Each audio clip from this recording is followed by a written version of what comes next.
This is a tale that belongs to still air and long corridors where dust moves like slow snowfall. It is not a story of battles or roaring beasts. It is a story of shelves that listen and a book that waits for the right hands. The place is called the Librarium, though the name is only half the truth.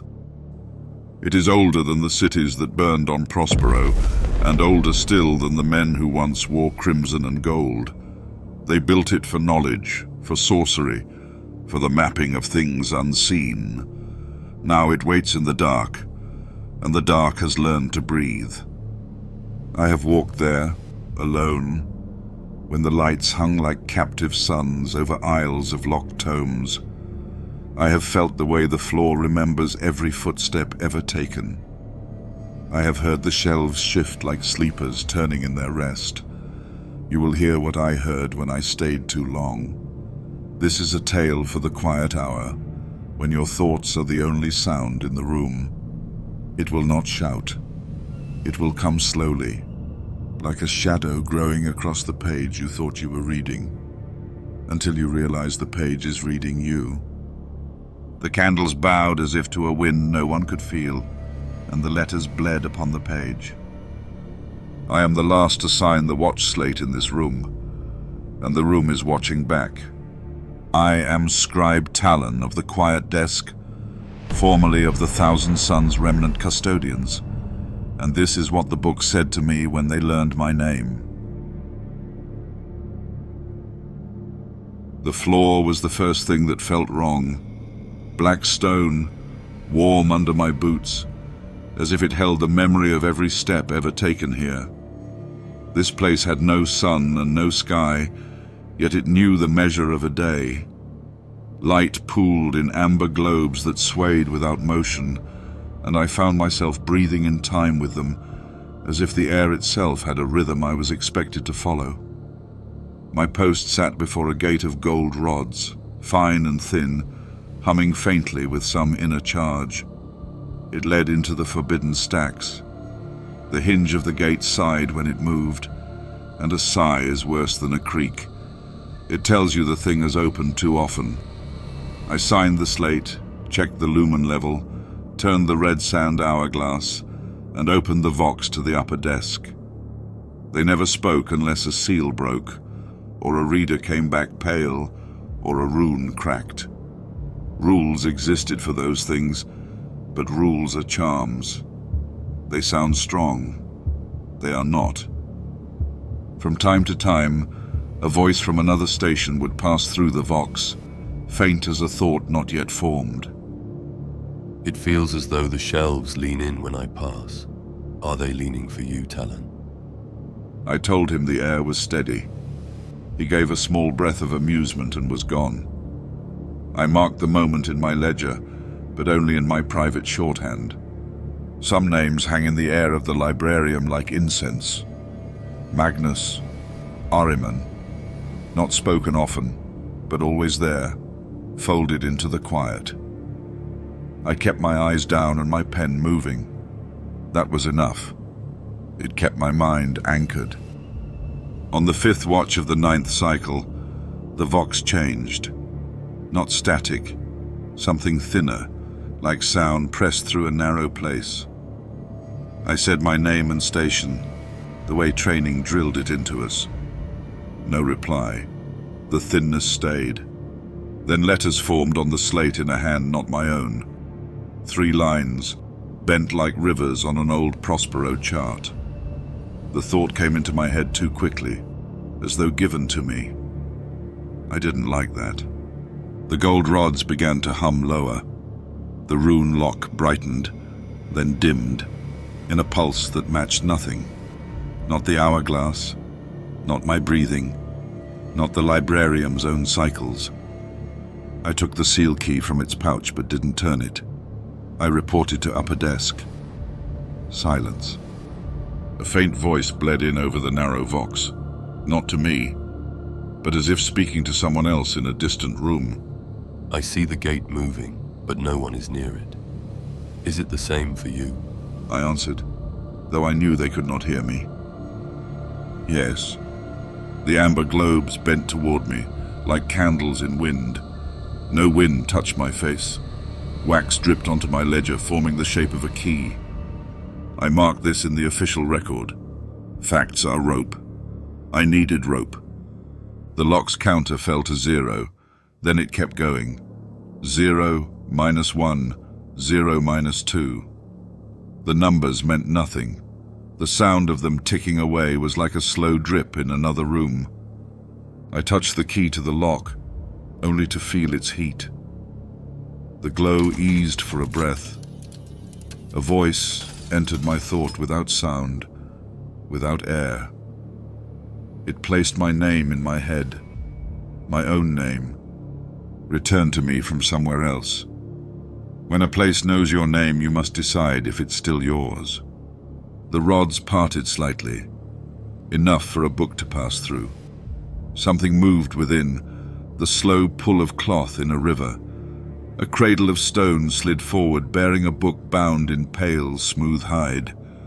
The spine's runes shifted, not as light, but as order, rearranging themselves in ways I could feel more than see. Don't read the rivers.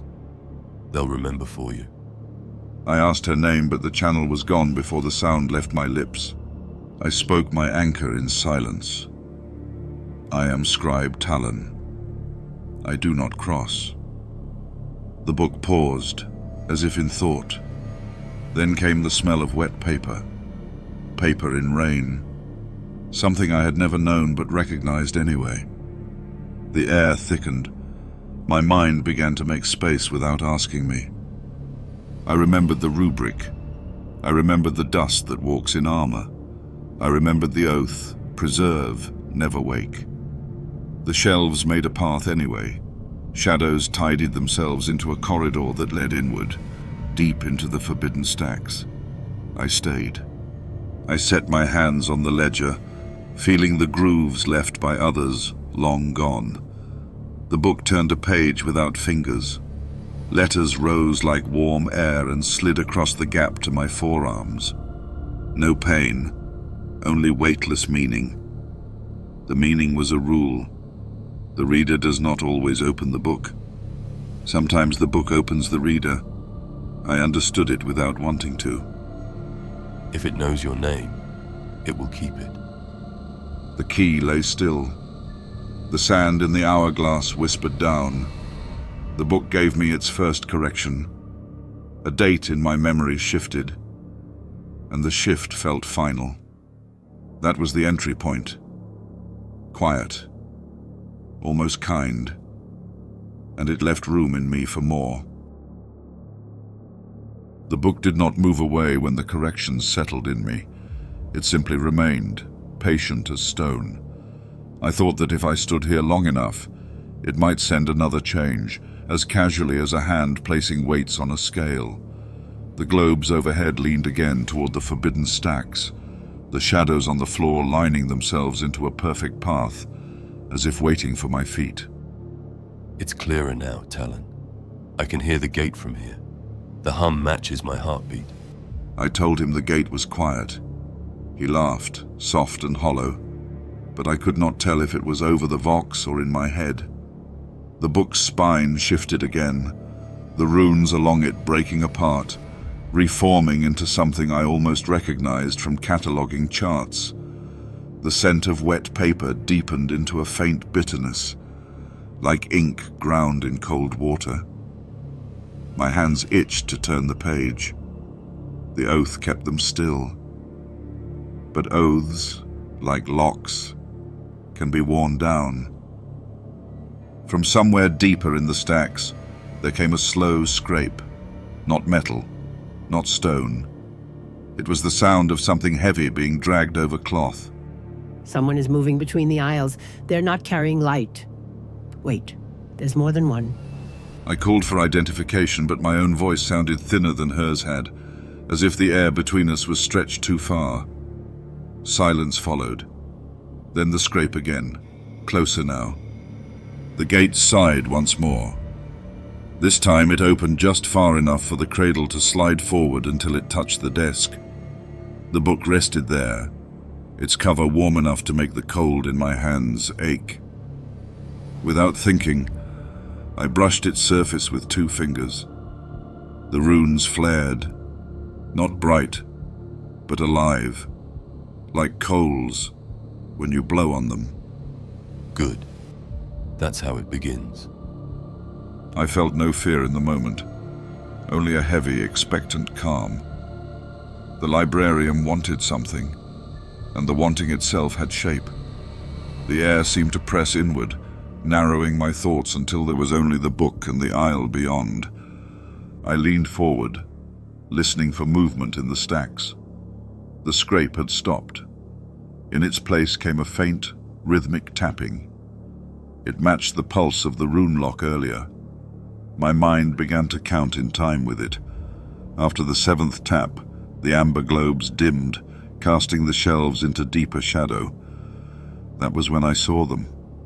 Tall figures standing between the stacks, unmoving, their outlines trembling like heat haze. They're closer than they should be. Don't look at their hands. I didn't turn away fast enough. The shape's hands were pale, too long, fingers bent at uneven angles, and each hand carried a shard of light like a caged spark. The light quivered in time with the tapping sound. They did not step closer. They didn't have to. They are not here for the book. They are here for you. Her voice overlapped with Malvin's next words, making it hard to tell who said what. The shadows along the floor stretched further, touching the legs of my desk, curling around my boots. The book's cover began to shift beneath my hands, not moving outward, but flexing inward, as if it were taking a slow, deep breath. A faint tug passed from it into my arms, not pulling hard, only letting me know that it could. The tapping stopped. The figures between the stacks stepped back into the dark, dissolving into nothing more than a ripple along the air. The shadows withdrew from my boots, but not all of them. One thread of darkness stayed, wound tight around my left ankle, vanishing under the desk toward the gate.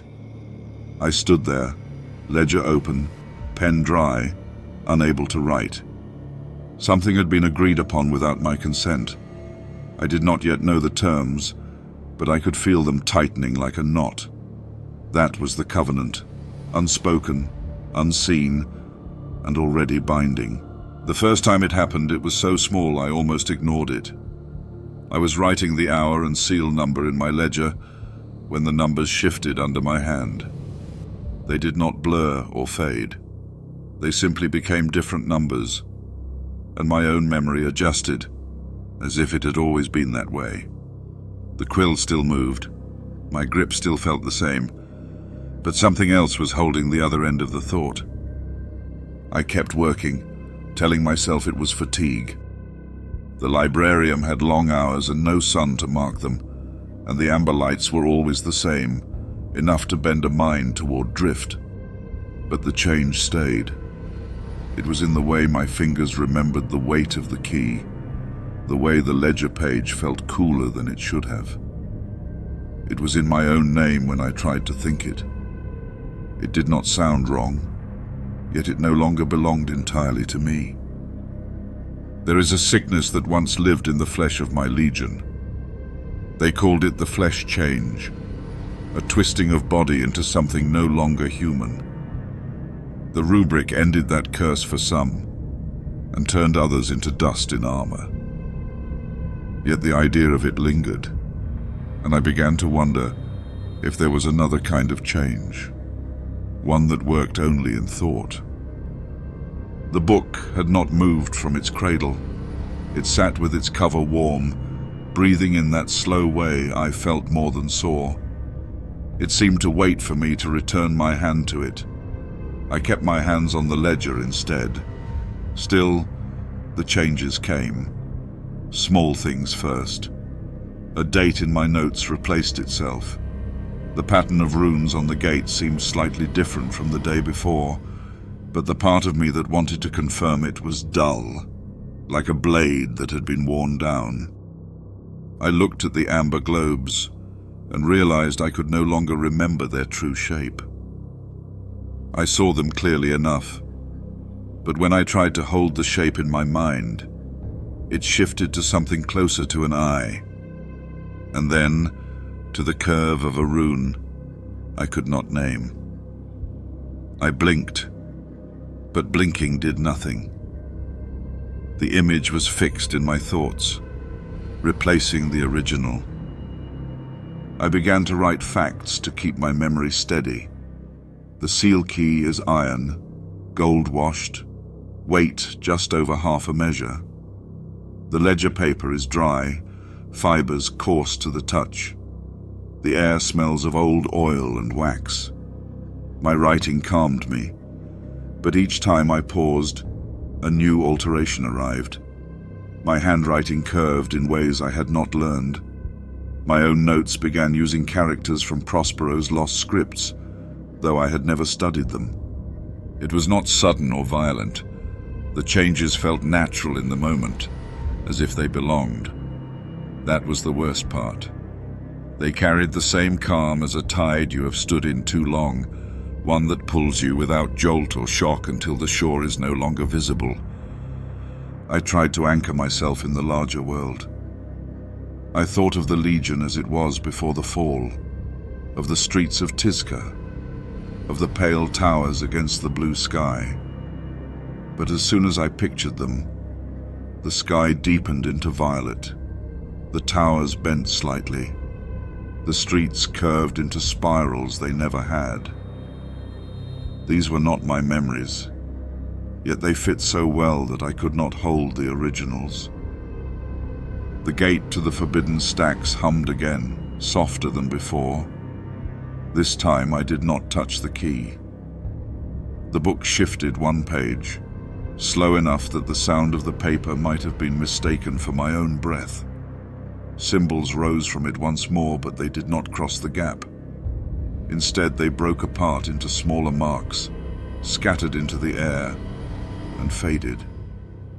I felt them land in my mind, each one finding a place as if it had always been there. It was then I understood that the book was not asking for my attention. It was taking it in pieces, whether I offered it or not.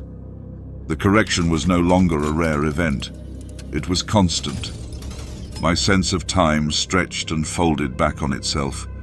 The hourglass still dropped its sand, but my mind could not keep account past the first few grains. I wrote in the ledger until the letters swam. My name on the page was not the name I remembered, and the change felt deliberate. I told myself it was still me, that a name was only a shape in sound, but the thought rang hollow. A name is not just sound. It is a place in the mind where you keep all the things that belong to you. If the place is changed, then so is everything inside it. I wondered if the Librarium had done this to others before me. The shelves were full of dust that might once have been readers. Armor stood silent in corners, its plates dulled, no occupant to guide it. The stillness of those relics felt less like rest and more like waiting. Perhaps they too had been opened by the book, had their thoughts adjusted grain by grain until nothing original remained. By the end of the cycle, I could not recall exactly what task I had begun with. I had my ledger, my key, my post at the gate, but the order of events behind me was like a scroll that had been partly scraped clean and rewritten. I told myself I would stop it, that I would resist further changes. Even as I thought this, I felt another adjustment slip quietly into place. The amber lights leaned again toward the stacks. The book's cover pulsed with that slow breath. My hands stayed on the desk, but my thoughts had already crossed the gate. I could feel the path inside as if I had walked it many times before. That was the beginning of the true change. Not of the body. Not yet. This was the shifting of the mind into something the Librarium could keep. A careful change, one grain at a time, until the shape was right. The oath was the one thing I had believed could not be touched. It had been given in the quiet of the initiation chamber, with a hand on the seal and eyes fixed on the Librarium's central light. I had carried it through long years, through days when the shelves whispered without sound, through nights when the gate breathed slow and deep, like a sleeping beast. The oath was the promise that I would guard the words, but not let them pass into me. Now I found myself holding it in my mind and feeling its edges blur. The book still sat on its cradle, but I no longer trusted the distance between us. The air seemed shorter somehow, the space narrowing without movement. My thoughts were turning in ways they never had before.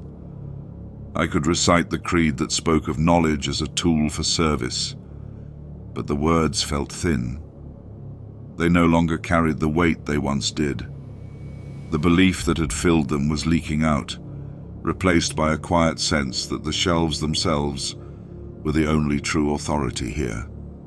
I told myself this was the Librarium's nature, that many had felt its pull, and that most had endured it without losing their place. The truth was harder. Each time I thought of the oath, I also thought of how easily the book had changed the numbers in my ledger.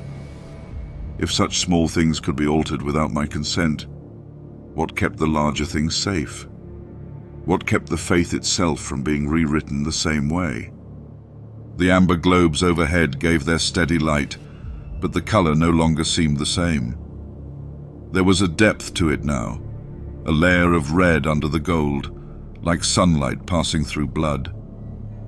I had never seen it before, and yet some part of me accepted it as familiar. That was when I began to question whether my faith had ever been as solid as I imagined. If the image of the central light could change without effort, what else had shifted long ago without my noticing? I tried to recite the Emperor's name in my head, the way the creed demanded at the start of every cycle. The name came, but it did not stand alone. It arrived with other titles that had no place in the litany, names and honorifics spoken in a language I did not know yet understood without study. The pairing felt natural, as if it had always been that way. My faith in the creed wavered at that moment, not because I no longer believed in its purpose, but because I could no longer be sure of its origin. The shelves seemed to lean closer as I walked the narrow length of my post. My eyes kept drifting to the gap in the gate. The hum of the rune lock was lower than before, almost a murmur now. And I realized I was matching my steps to its rhythm. It felt less like guarding the boundary, and more like walking in time with a guide. The thought unsettled me, but not enough to break the pattern. My faith had been an armor that kept such influences at a distance, but the plates were loosening. I could feel the gaps. There had been a time when I would have prayed for clarity, standing firm with the words of the litany until my mind settled. I tried it now, and the result was a tangle of sounds that no longer fit together in the right order.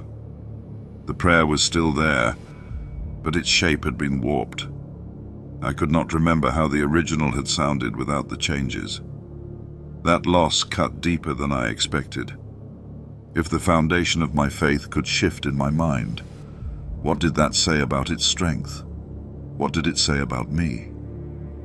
The book turned another page, unhurried and soundless this time. My eyes followed the movement on their own. The symbols on the open page did not demand to be read. They simply existed, and in existing, they made my own thoughts arrange themselves differently. The pattern of my belief, the structure of my oaths, all bent subtly to fit the shapes before me. It was not a violent act. It was more like the slow wearing of water against stone, reshaping it without the stone ever noticing until the form was new. I thought of the others who had stood watch before me. How many of them might have left with their beliefs intact? The answer felt smaller than it should have. Perhaps that was the point. Perhaps the Librarium was not meant to destroy faith outright, but to thin it, to stretch it until it became transparent. Then the light behind it could be something else entirely, and no one would remember it had been different. The longer I stood there, the less I wanted to resist. My faith had once been my anchor. Now it was beginning to feel like a weight tied to a chain, pulling me back toward a shore I was no longer certain I wanted to reach. The sea beyond seemed quiet and wide, and in its silence there was a promise I could not define but could feel pulling at me. I closed the ledger and placed the sealed key on top of it. My hands were steady, though the thoughts behind them were not. I looked again at the gap in the gate, and for the first time I felt no fear at the idea of crossing it. My faith had been the barrier, and that barrier was now as thin as parchment left in the sun. The Librarium had been patient, and patience had won. I told myself I still believed. I told myself the oath still held. But the voice in my mind that answered was not entirely mine. It agreed too easily. It sounded too certain. For most of my watch I had believed the book on the cradle was the root of the changes. It seemed natural to see it that way. Every shift in my thoughts had begun after it appeared. Every alteration in memory followed the curve of its spine and the slow movement of its pages. I had measured its presence in breaths, in the bending of the lights, in the way my hands wanted to turn toward it. But the cycles passed, and the truth did not fit the shape I had given it. The changes did not slow when I avoided the cradle. They did not wait for my eyes to rest on the open page. They came whether I looked or not. The book was not the cause. It was a sign. I thought back to the earliest hours of my service. The shelves had already leaned as they do now. The floor had already held its warmth like a memory pressed into stone. The air had carried that faint weight, a kind of awareness too steady to belong to anything living in the ordinary sense. It was only now, with the patterns visible, that I could see the book for what it was. Not the hand that had shaped me, but the first thread I had noticed in a web that stretched across the entire Librarium.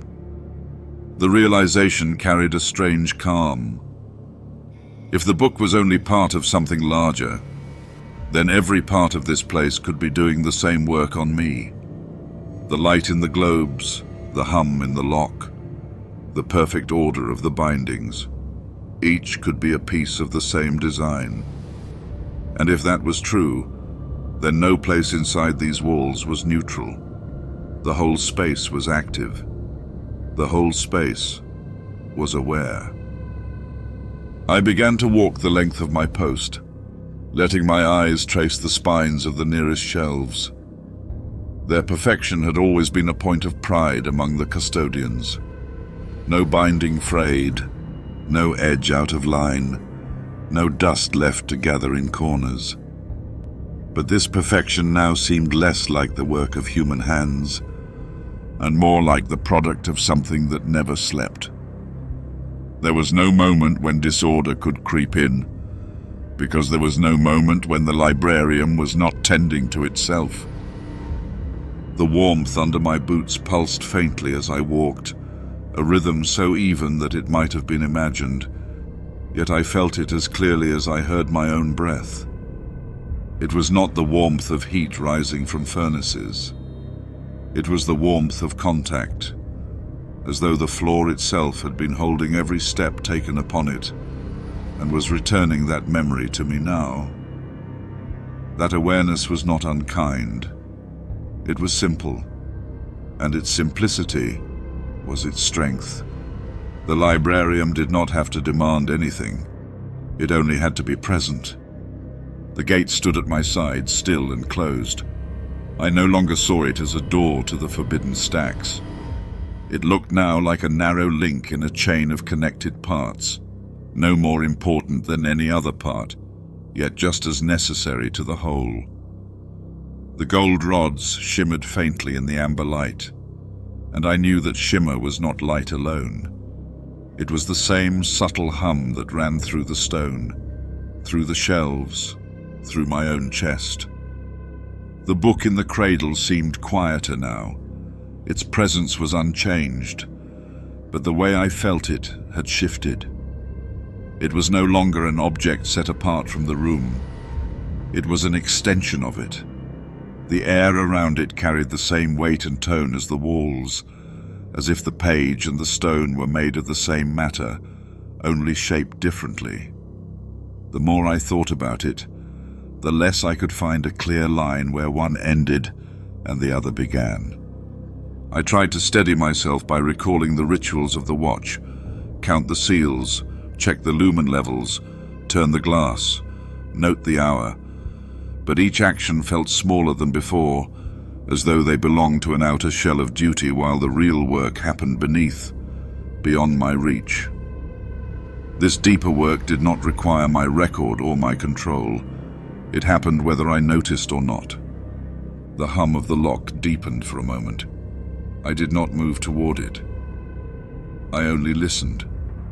The sound felt like a thought passed through the bones of the Librarium, the same way a voice might carry through stone corridors.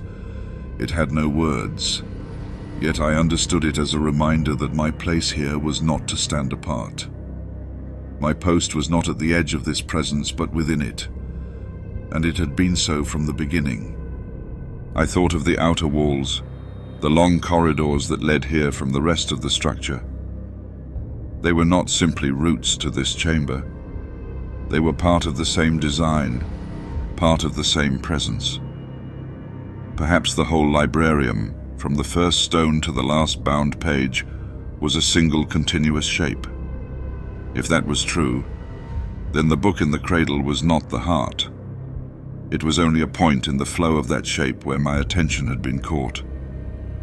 The air in the chamber shifted. It was subtle, not a draft or a change in temperature, but a deepening. The space between me and the shelves seemed narrower, though neither I nor they had moved. I had the sudden thought that the Librarium was not drawing me in. It was pressing closer around me, not to trap, but to close the gap between itself and the parts of me that had still thought of it as separate. It was impossible not to think of the histories I had read about structures that were more than structures. There were accounts of warships whose machine spirits had become so attuned to their captains that they felt more alive than the men who commanded them. There were stories of reliquaries that changed those who touched them without ever showing movement or light. The Librarium fit within those same patterns, yet it felt older, less tied to human craft, and more like something that had simply been here, waiting for those who would learn its ways. I began to notice the order of the shelves in a new way. It was not just neatness, it was alignment, a balance so precise that the space between each spine seemed deliberate, as though each gap was measured for a purpose beyond storage. Walking past them was like passing between columns in a temple, each placement guiding the eye towards something unseen. The book outside had drawn my focus before, but now I could see that every book here was part of the same geometry. I stopped at the far end of my post and turned back toward the desk. Even from a distance, the cradle seemed different. It was not the object in it that had changed, but the way the surrounding shelves leaned subtly toward it. That lean was not physical. It was in the way the air shifted around the cradle, the way my own gaze was pulled toward it, even when I meant to look elsewhere. The Librarium was not content to have a single focal point. Every part of it pointed to every other part, each drawing strength from the rest. The thought that I had been guarding something now seemed almost absurd. A custodian stands apart from the thing they keep safe, but I had never stood apart. My post was not on the threshold of this presence. It was within it, as much a part of its structure as the shelves or the floor. I was not the warden of the Librarium. I was one of its pieces. This understanding did not bring fear. It brought a strange relief. If the librarium was whole, and I was inside it, then there was no longer the burden of keeping myself separate. I could stop pretending that my thoughts were untouched. I could stop trying to hold a line that had been crossed long ago. The final piece of the thought came quietly. The book had never been trying to reach me. It did not need to. I was already within reach of everything that mattered. The shelves had always been watching. The stone had always been listening. The light had always been bending toward me. The book was only the moment I began to notice. That was when the last shape of my old belief gave way. There was no single source. There was no point to guard against. The librarium was everywhere, and it had always been here. The understanding had taken shape slowly, like something rising through deep water. But now, it stood clear before me. The librarium was not a hall I passed through, nor was it merely a collection of shelves and sealed doors. It was a presence. I had been inside since the first time my boots crossed its floor. Its patience had been as constant as the light, as unshifting as the stone, shaping me through hours and cycles, until my thoughts matched its quiet rhythm. The book outside the gate had been the first clear sign of it, but I saw now that it had never been the beginning. I stood again before the gate. The gold rods no longer looked like a barrier. They shimmered faintly in the glow of the overhead globes, their surfaces too even to belong to any ordinary forge. I could hear the rune lock hum low, the sound sinking into my chest until I felt it in the beat of my heart. The sensation was steady and unhurried, but it carried a pull all the same. My hand rested on the seal key. It was only supposed to be a tool of duty, yet holding it now felt different. The weight was familiar, but the warmth in the metal was new, as if it had been resting in a place where the air was warmer than my own hands. I told myself that touching the key was nothing more than routine, but the thought did not hold long. Each time my fingers closed around it, the motion of turning it came easier in my mind. I imagined the click of the lock, the slow drawing back of the rods, the way the air beyond would meet me. The vision came with a sense of rightness that my training should have resisted, but my resistance had worn thin. The oath I had sworn was still in my mind, but its shape was different now. I could say the words, yet they no longer held their old weight. In their place was something softer, a new alignment that fit too well to feel foreign. I tried to recall the exact phrasing from the day I first spoke it in the initiation chamber. The memory came, but it was not whole. Small spaces had opened between the original lines, and in those spaces, new meanings had formed, not replacing the old, but sitting beside them, as if they had always been meant to share the same place. I placed the key back on the desk and stepped forward to the gate. The hum of the lock spread through me again. The amber lights above leaned toward the stacks beyond, and I saw that they were not leaning into darkness, as I had always assumed. A faint glow waited inside, not strong enough to illuminate the whole, but steady enough to mark a center somewhere deeper in the aisles. I wondered if that was where the true heart of the librarium lay. The choice before me did not feel like a split path. It was more like a river I had been following without noticing, one that now reached the point where the current narrowed into a single channel. I could hold to the outer bank, keep my place at the desk, and measure out the remaining cycles of my watch. Or I could let the current take me into the stacks, into the source of what had been guiding me all along. I weighed both paths. Remaining would mean the changes would still come.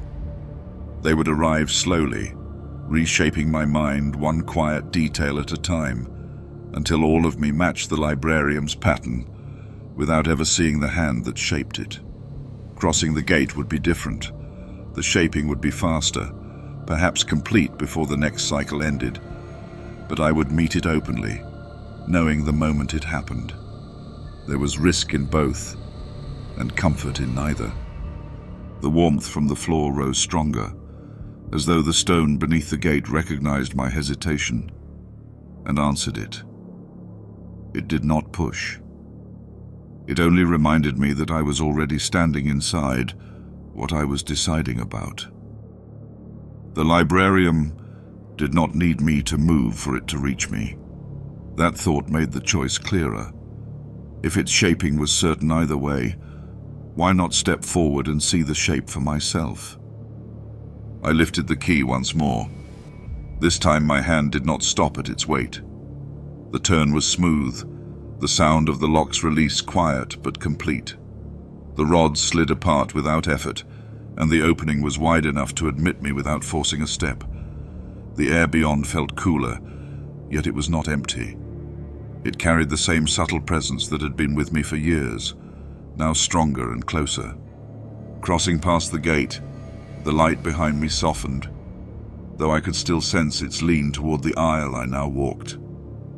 The shelves here were older, their wood darkened by time, their bindings heavier, the scripts on them more complex. There was a quiet to this space that felt different from the outer chamber. It was not the stillness of a place left unused. It was the stillness of a place in constant awareness, where every shift in the air was accounted for.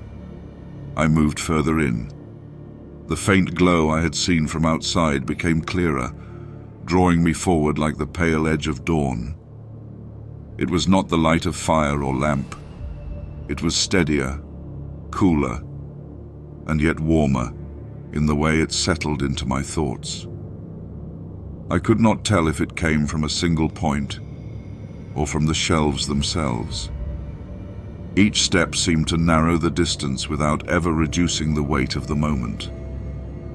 The scent of the space changed as I went deeper. The air still carried the familiar notes of dust and preserved parchment, but beneath that was something sharper, a trace of oil used for tools, or perhaps for the moving parts of mechanisms hidden from view. It reminded me that the Librarium was not simply a store of books. It was also a machine, with workings too vast to see all at once. As the path curved, I became aware of the floor beneath me in a new way.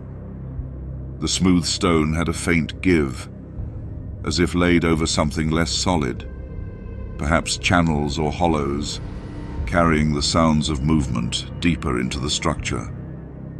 The thought struck me that this place might hear me as much through my steps as through the air. I slowed, not from caution, but from a sense that the pace mattered, that the Librarium preferred a certain rhythm in those who walked here. The glow deepened, and the aisle opened into a chamber at its end. The shelves here formed a complete circle, their spines facing inward toward the center. And in that center stood a block of black stone, cut in one piece, its surface catching the light in a way that made it seem deeper than it was. Upon it rested a book larger than any I had seen in the outer vaults. Its cover was plain, but its edges seemed to hold a line of shadow that shifted with the smallest movement of my head. I stopped at the edge of the circle. My hands were empty, yet I felt as if I were carrying something weighty inside my chest. My eyes traced the runes along the spine, unmoving yet alive in a way that words cannot describe. They gave no sign that they wished to be read, yet I knew without question that this was the center I had been led toward since my first watch. The two halves of me, the custodian shaped by oath and the witness shaped by the Librarium, did not fight each other here.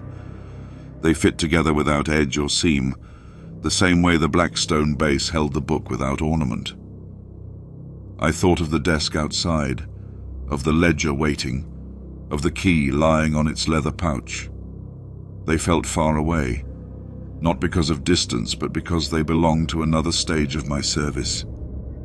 Standing here was something beyond duty. I realized then that the choice I believed I was making now had been made in countless smaller moments before. Each hesitation I let pass, each change I accepted without reversal, each time I looked into the gap of the gate instead of away, they had all been part of one long agreement. My boots had crossed the threshold before I noticed my mind had already done so. The Librarium had been patient. The patience was not awaiting for me to decide, but the slow folding of my steps into its own pace until the paths were one. And now, standing in the glow of its heart, I knew that whatever came next would not be an intrusion. It would be the conclusion of something that had been in motion since my first day here. The glow from the book at the center did not shift as I drew closer. It stayed fixed, as if it existed outside the rules of distance. My steps carried me forward, but the light seemed to be already around me, woven into the air. The stand that held the book was carved from a single block of black stone, its surface polished enough to catch faint shapes that might have been my reflection, though they did not move as I did. The book's cover was dark, its surface without blemish, and the runes along the spine were still, though I felt them as clearly as I felt the floor beneath my boots. I stood before it and realized that I had been preparing for this moment since my first cycle in the Librarium. Each small change, each detail altered in my memory, had been part of a single motion that brought me here. The slow turning of that motion had been so steady that I had not seen its curve until I reached this point. Now, with the shelves surrounding me in a perfect ring, the pattern was plain. The Librarium did not draw people in quickly. It shaped them until stepping into its center was not a choice, but the natural end of the path. The air was cooler here, yet it carried a texture I had not felt elsewhere in the halls. It was heavier, as if holding more than air should, though not in a way that pressed down on me. It was the weight of something contained, like a page carrying words that had not yet been read. When I breathed, it felt as if I was taking in more than breath. I could sense threads of thought settling into place, quiet and patient, as if they had been waiting for the moment I would stand here.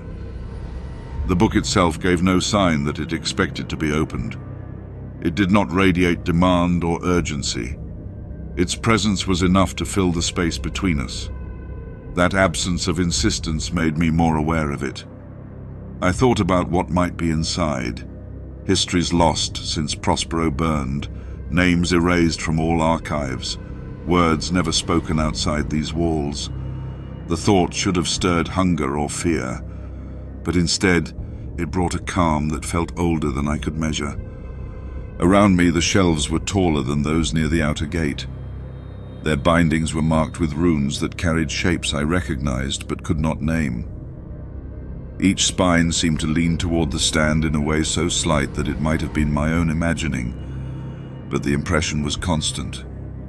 It gave the sense that the books here were not simply stored, but gathered, as if each one had traveled from elsewhere to be part of this exact place. The alignment between them and the book before me was too exact to be chance. There was no hour to mark here.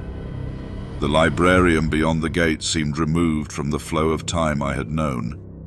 Without the hourglass, without the cycles of duty and rest, I could not measure how long I stood in that glow. The absence of time did not feel like a loss.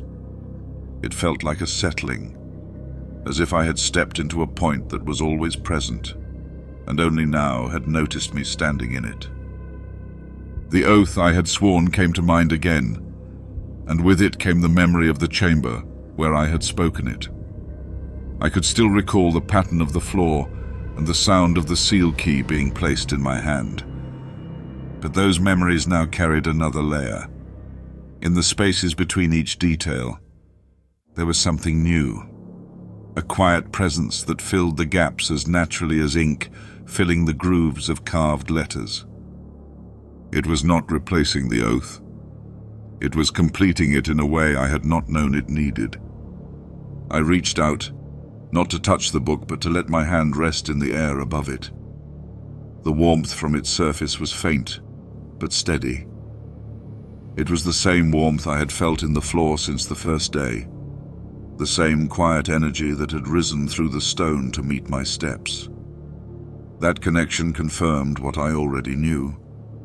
The book was not an isolated artifact.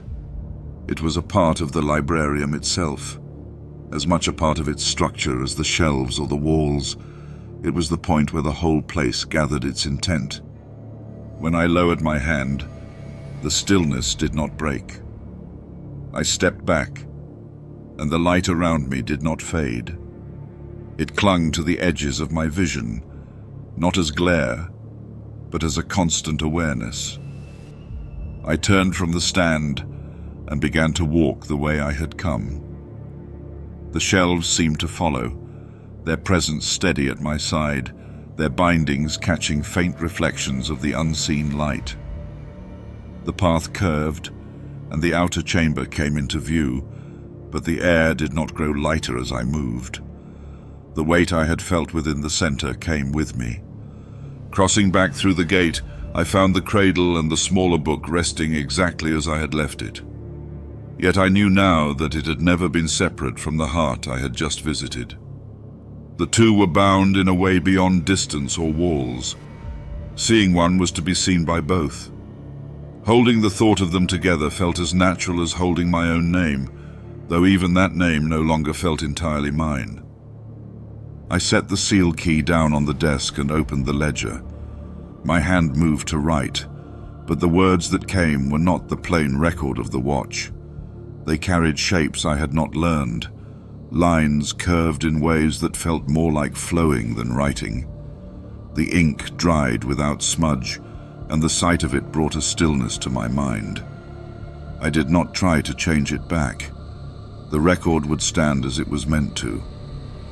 The air beyond the desk was the same as it had been on every other cycle. The lights leaned slightly, the hum of the lock was steady, the floor kept its gentle warmth. Yet my place within it had shifted. There was no question of whether I would remain here or leave when my service ended. I understood now that leaving the Librarium in body would not remove me from it. The changes within me were set, and they would carry its shape into whatever space I entered next. This is how the watch continues. The shelves keep their perfect order. The light bends in its slow rhythm. The gate waits without hurry. And those who stand here are shaped, one thought at a time, until the shaping is complete. When they step away, they do not truly go. The Librarium remains with them, as it will remain with me. Recovered fragment ends. The vault continues to send a list of all assigned custodians. The most recent entries arrive without names.